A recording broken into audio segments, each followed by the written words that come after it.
This is KGW News at 11.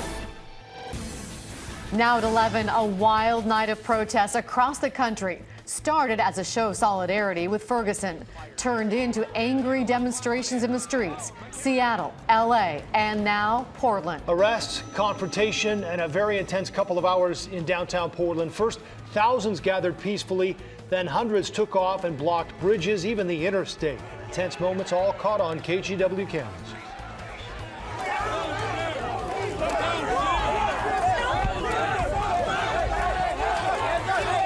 A driver just reached out and hit someone. Someone's getting hit here in a car. The Markham Bridge has been closed now. The Markham Bridge as well has been closed. The Portland Police Bureau, please stay on the sidewalk and out of the street. Get him off the streets. This is Portland, Oregon. I'm sorry you're upset about Ferguson. This is all in reaction to the grand jury decision in Ferguson not to indict a police officer who shot and killed Michael Brown. Good evening. Thanks for joining us. I'm Joe Dama. And I'm Laurel Porter. We were the only ones on the air for all of this action as demonstrators took to the streets on both sides of the river. We have live team coverage. Mark Hanrahan talked to all the people caught up in this mess. Catherine Cook just spoke with Portland's police chief, but we start tonight with Mike Benner, who was there live as the peaceful protest turned ugly. Mike? And Joe, things turned rowdy between 6:15 and 6:30. This came after 2+ hours of very peaceful demonstrations. You know, portions of tonight's protests were eerily similar to some of the protests during the Occupy movement several years ago, and that includes pepper spray and arrests. Take a look. Protesters and police, there you go, right there. He is getting a little violent here. Oh, my cameraman just went down. The west side of the Morrison Bridge, a violent clash between protesters and officers. This would be the first of many in the hours to come. From here, demonstrators marched across the Burnside Bridge. This is the Portland Police Bureau. Please stay on the sidewalk and out of the street. Burnside is open to vehicular traffic. Protesters ignored the warning from police. They took the intersection of Burnside and MLK. We kind of felt like we got robbed, you know? This is the night to take the streets. And they did just that. Demonstrators marched southbound on Grand, getting into an altercation with at least one driver. Oh, someone just got hit here. A driver just reached out and hit someone. At this point, it's unclear who started the fight. An officer took a report while his colleagues tried to keep protesters from stopping traffic on the interstate. All in all, it was a busy night on the streets of Portland. Demonstrators protesting what they're calling injustice, and officers trying to keep the peace. Something we did not get on camera tonight, the point when protesters threw rocks and bottles at officers on the east side of the river. At the end of the day, no significant injuries to speak of, and that includes our very own photographer who took a big fall during our coverage. Back to you. We're glad to hear that. Thank you, Mike. Well, as we mentioned, this all unfolded during the evening commute, creating a traffic nightmare for a lot of drivers tonight. We continue our team coverage with KGW's Mark Hanrahan. He was reporting among the demonstrators tonight. He joins us with a look at how things were impacted. Mark? Laurel, good evening. We're down here on Southeast Water, behind me the freeway, and this is where earlier tonight demonstrators hopped that barrier and went onto the interstate. And the delays and backup stretch beyond just here. I mean, it's safe to say that if you were in or around the downtown core tonight, you were likely impacted by this demonstration. We'll start on Northeast Grand, where protesters brought cars there to a halt as they walked south against traffic. That's where, as you've heard, demonstrators got into a scuffle with the driver. From there, the group went west on Stark towards Water Avenue and I-5. It's at this point we saw a police motorcycle get knocked over, and then demonstrators jumped the Jersey barrier, went onto the freeway, bringing traffic to a complete halt. After several minutes, officers were able to get them off the interstate, and that's when a portion of the group walked up to the Morrison Bridge and then headed west toward downtown. At that point, police shut down the east end of the Morrison Bridge and eventually the west end as well, leaving many drivers who were caught in the middle of it frustrated. Get him off the streets. This is Portland, Oregon. I'm sorry you're upset about Ferguson. Get over it. Life goes on, okay? I'm sorry. I would think that if you have a protest, you would try to protest against people that are against what your belief is. As I mean, it almost feels like they're protesting against me. As you might imagine, TriMet system was impacted by this. Big delays we saw tonight, both on the MAX system and bus lines because of the demonstration. Safe to say, guys, tonight, this certainly delayed a lot of folks during the evening commute tonight. Now back to you. Yeah, it was a mess for a while for sure, Mark. Thanks. Now, the protest kept moving until shortly after 9 o'clock tonight, but it slowly began to break apart after many of the demonstrators reached Providence Park in southwest Portland. Sky was there capturing these shots of the final group of demonstrators on the move. KGW's Catherine Cook was also with him till the end, and she joins us now live at the waterfront with more on what she saw and also reaction from Portland police. Catherine? And Joe, I spoke with Police Chief Mike Reese, who tells me for the most part tonight's demonstrations and protests were peaceful and included positive dialogue between protesters and police. But there were times of tension. He tells me that tonight they have made 7 arrests. Most of those protesters that were arrested incited a little bit of violence as well as disruption on the interstates, closing down the bridges. The protest ended here, though, at South Waterfront Park. But before that, they focused their attention on southwest Portland after they left the bridges. We marched along with protesters for about 5 miles. The tension reached a head on Southwest 18th and Morrison, where police and protesters clashed briefly. Police were asking protesters to get out of the street. Many refused to do that. 2 protesters there at that location were arrested. We spoke with marchers as well as police to get behind the reasons why they were participating tonight. Violence is what the police do. Violence it comes from the police, it's systemic, it targets young black men disproportionately. They're dying all the time. There's no justice for them. The system doesn't work for them. The system is designed to keep them down and to keep them under control. Really, our country is very white supremacist, and we need to confront that. Splinter group that was taking the street, interfering with bridges and transit, and we were trying to encourage them to stay on sidewalks. When we were in position to do so, we made a couple of arrests of people that just refused to obey the officers.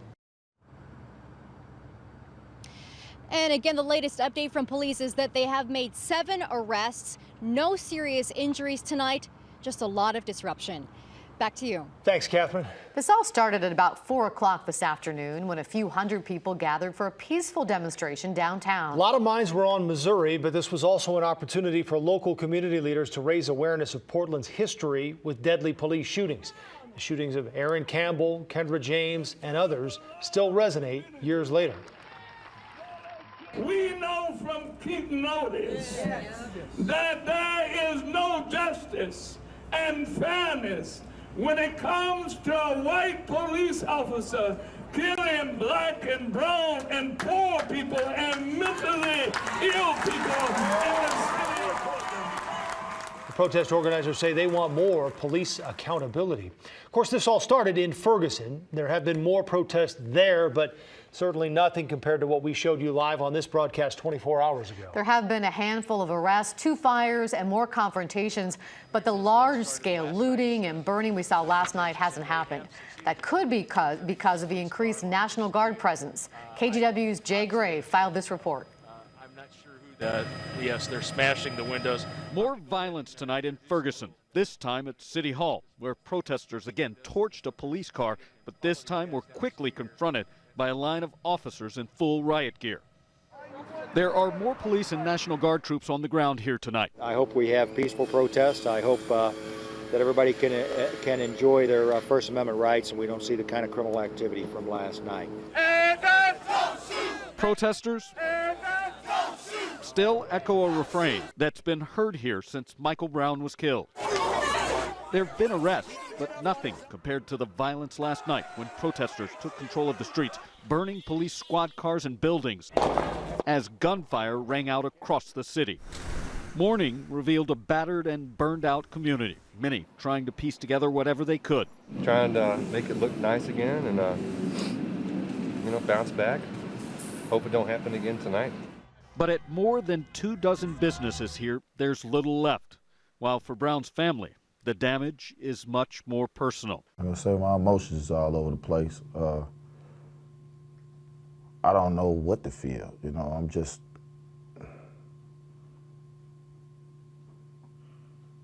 here. I'm empty. An emotion shared by so many in his community right now. Jay Gray, NBC News, Ferguson. There were protests nationwide tonight. Thousands of people took to the streets, blocking major roads and protesting the Ferguson decision. FDR Drive in New York came to a standstill tonight. This was after the protesters marched down Broadway and later blocked the entrance to the Lincoln Tunnel.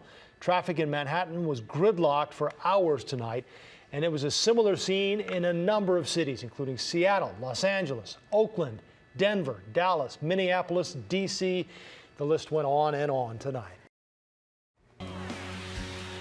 This next story has important information, especially if you know a child who plays sports. Researchers at OHSU are testing new ways to detect symptoms of concussions. They say it can keep your kids safe by not putting them back on the field too soon after an injury. KGW's Mark Hanrahan got an inside look at how this technology works.